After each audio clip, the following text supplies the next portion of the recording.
Hello, good morning to all of you. Today lecture is based on immunoblotting techniques. Previous lecture में हमने Elisa तक समझा था और आज हम जो है वेस्टर्न ब्लॉटिंग टेक्निक समझ रहे हैं। इसमें सबसे पहले तो हमें ये समझना होगा कि ये टेक्निक हम यूज़ क्यों कर रहे हैं। The Western blotting technique is used to detect the presence of specific protein in a complex protein mixture which was extracted from cells. Western blotting procedure consists of four key elements to accomplish this task. The first point is the separation of protein mixture by size using sodium dodecyl sulfate polyacrylamide gel known as SDSPAGE.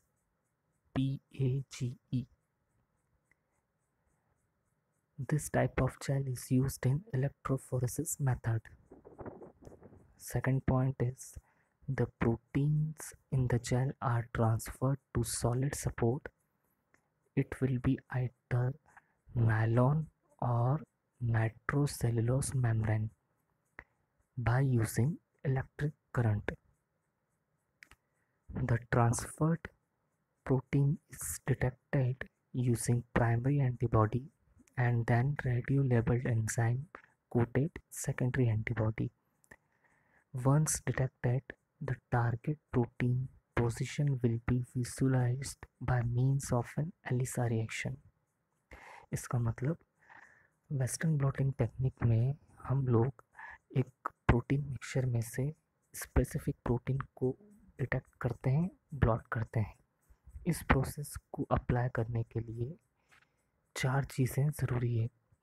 पहली SDS page gel, second protein sample, third nylon sheet और fourth primary and secondary antibody.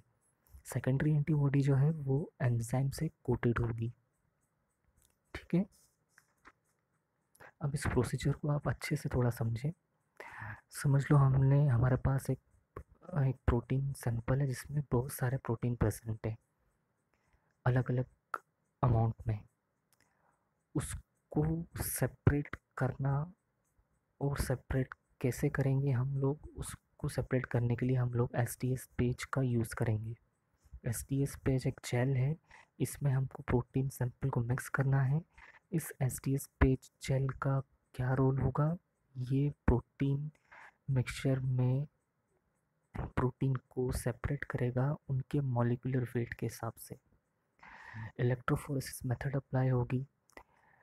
एक well में, आपने genetics में हम लोगों ने पढ़ा था कि एक टनल में या एक वेल में हमने सैंपल डाला, एक तरफ पॉजिटिव इलेक्ट्रोड एक तरफ नेगेटिव इलेक्ट्रोड, करंट अप्लाई किया तो जो मॉलिक्यूल हायर वेट के थे वो थोड़े से माइग्रेट हुए, जिनका वेट कम था वो थोड़े और ज़्यादा सेपरेट होकर माइग्रेट हुए, जिनका वेट और कम था वो और थोड़ा सेपरेट होकर माइग्रेट हुए। इस प्रकार से प्रोटीन को सेपरेट करने का काम एसटीएस पेज जेल में इलेक्ट्रोफोरेसिस मेथड अप्लाई करके according to the molecular weight of every protein the protein components are separated. Okay, फिर ये जेल और प्रोटीन मिक्सचर जो था उसको हमें नायलॉन शीट या नाइट्रोसेल्युलोस शीट या पॉलीविनिलिन फ्लोराइड पीवीडीएफ शीट पे अप्लाई करना है। अप्लाई करने के बाद ये शीट जो है एक और दूसरी शीट इस शीट के नीचे रखी जाएगी जो कि बफर सॉल्यूशन से पहले से ही सोक्ड होगी। ये बफर सॉल्यूशन होगा 3% स्किम्ड मिल्क सॉल्यूशन।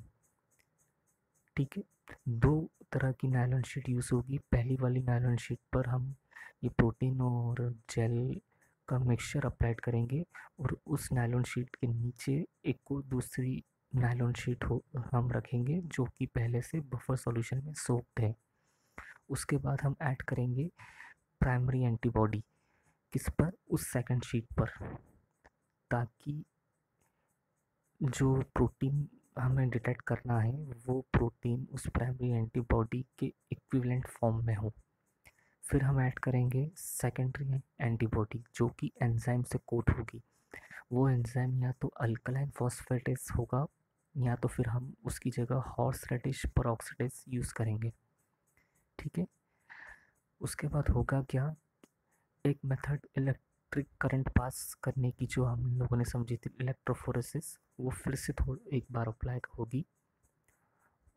उस इलेक्ट्रिक करंट पास करने से जो है एंजाइम जो कि कोटेड था सेकेंडरी एंटीबॉडी पर, वो और जो प्रोटीन फ्रेगमेंट्स जो सेपरेट होकर नायलॉन शीट फर्स्ट पे थे वो मूव करेंगे, माइग्रेट करेंगे और सेकंड वाली नायलॉन शीट पर आ जाएंगे। आ रहा है समझ में? सेकंड वाली नायलॉन शीट पर उनका इंप्रेशन आ जाएगा या कुछ पार्टिकल्स उस पर, या कुछ कंपोनेंट्स उस प्रोटीन के सेकंड वाली नायलॉन शीट पर आ जाएंगे, जिससे होगा यह कि एंजाइम और सब्सट्रेट रिएक्शन हाइड्रोलिसिस प्रोसेस की कंडक्ट होगी और एक कलर्ड प्रोडक्ट जनरेट होगा। वो कलर्ड प्रोडक्ट नायलॉन शीट पर डिटेक्ट होगा, जिससे हमें पता चल जाएगा कि जो प्रोटीन हमें आइडेंटिफाई करना था, डिटेक्ट करना था, वो प्रोटीन इस सैंपल में प्रेजेंट है। ओके, सिंपल है।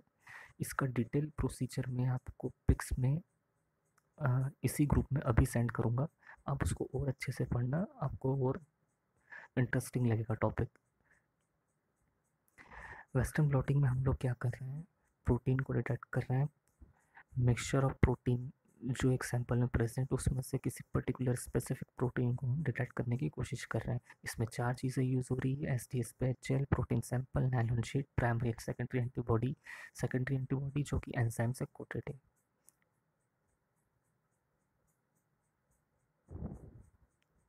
ये देखिए, protein mixture sample plus STS gel placed on nylon sheet, pass electric current, add secondary antibody, enzyme and substrate reaction shows colored product appear on sheet। Enzyme को तो हमने coated कर दिया था सेकेंडरी एंटीबॉडी पर। अभी सबस्ट्रेट कौन सा है? सबस्ट्रेट वो अनआइडेंटिफाइड प्रोटीन है जो कि सैंपल में प्रेजेंट है। अगर उस प्रोटीन मिक्सचर सैंपल में हमारा डिजायर प्रोटीन प्रेजेंट है तो वो इस पर्टिकुलर एंजाइम जो कि सेकेंडरी एंटीबॉडी के साथ कोटेड है रिएक्ट करेगा और कलर अपीयर शीट पर होगा, जिससे कि हम आइडेंटिफाई कर लेंगे उस स्पेसिफिक प्रोटीन को। इसकी detail procedure with flow chart मैं आपको अभी इसी ग्रुप में ही सेंड करूँगा, उसे आप और अच्छे से पढ़ लेना। नेक्स्ट हम आते हैं सदर्न ब्लॉटिंग पर। सदर्न ब्लॉटिंग टेक्निक जो है ये डीएनए को डिटेक्ट करती है डीएनए सैंपल में से। अब आप कहेंगे कि डीएनए को डिटेक्ट करना डीएनए सैंपल में से, तो how it is possible? So first you understand the terminology of this technique. Southern blotting technique is used for detection of a specific DNA sequence in DNA sample। Same procedure है जैसा कि हमने western blotting में समझा था। इसमें हम लोग क्या कर रहे हैं कि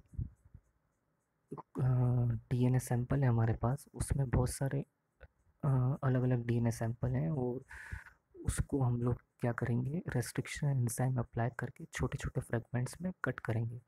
उन छोटे छोटे फ्रेगमेंट्स को कट करने के बाद उनको एसटीएस जेल के साथ मिक्स करेंगे। फिर वही इलेक्ट्रोफोरेसिस प्रोसेस अप्लाई होगी। इलेक्ट्रोफोरेसिस प्रोसेस अप्लाई करने के बाद उसको हम नायलॉन शीट पे ट्रांसफ़र करेंगे। नायलॉन शीट पे ट्रांसफ़र करने के बाद हम लोग इसमें ऐड करेंगे DNA probe.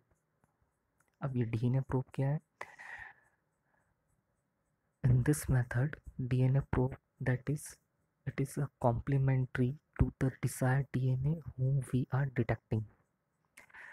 This DNA probe is a short single-stranded DNA of 100 to 150 base pair length with defined sequence.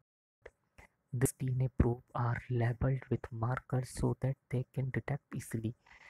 Simple चीज़ है, जैसा कि हम वेस्टर्न ब्लॉटिंग टेक्निक में सेकेंडरी में एंटीबॉडी यूज़ कर रहे थे एंजाइम के कोटिंग के साथ, यहाँ पर उसकी जगह हम डीएनए प्रोब ले रहे हैं। डीएनए प्रोब हमारी जेनेटिक लाइब्रेरी में प्रेजेंट है, जिसका न्यूक्लियोटाइड सीक्वेंस हमें पता है। हमें उसी सेम न्यूक्लियोटाइड सीक्वेंस वाला डीएनए फ्रेगमेंट इस सैंपल में ढूंढना है, इस सैंपल में डिटेक्ट करना है। उस डिटेक्शन के लिए हम सदर्न ब्लॉटिंग टेक्निक अप्लाई कर रहे हैं। इस सदर्न ब्लॉटिंग टेक्निक में कुल 6 मटेरियल यूज़ हो रहा है। पहला तो आपका DNA sample, second nylon sheet, third DNA probe labelled with marker, fourth STS gel, fifth alkali solution, sixth restriction enzyme. ये सिंपल फ्लो चार्ट मैंने आपके लिए बनाया है, वो आप ये देखें। DNA sample, restriction enzyme applied, it converts DNA into fragments, then gel electrophoresis is conducted, nylon sheet is used over them. We are applying this gel plus sample. Alkali solution is then added to denature the protein of DNA. Add DNA probe of same nucleotide sequence. After that, enzyme and substrate reaction according to ELISA, it will further conduct on hydrolysis process.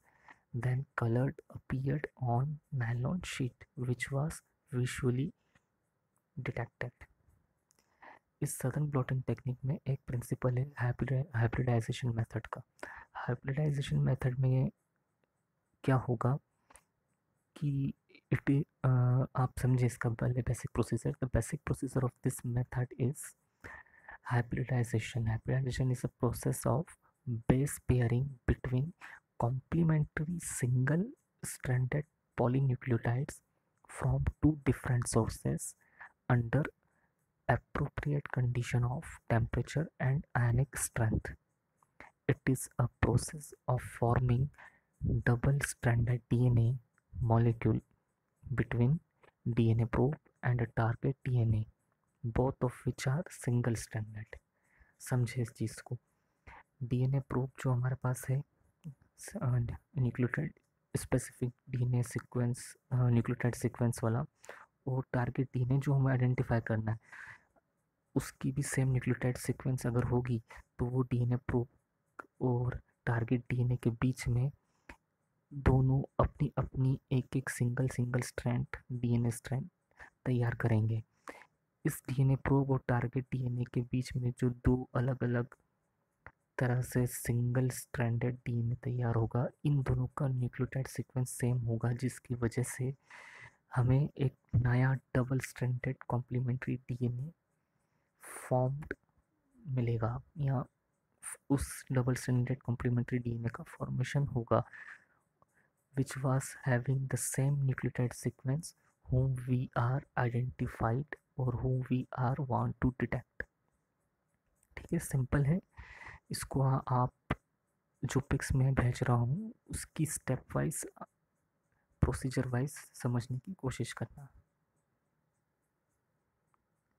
दोनों topics जो ये southern blotting और western blotting है, ये immuno blotting technique को के under में आते हैं। यहाँ का immuno blotting technique unit complete होता है। Thank you very much.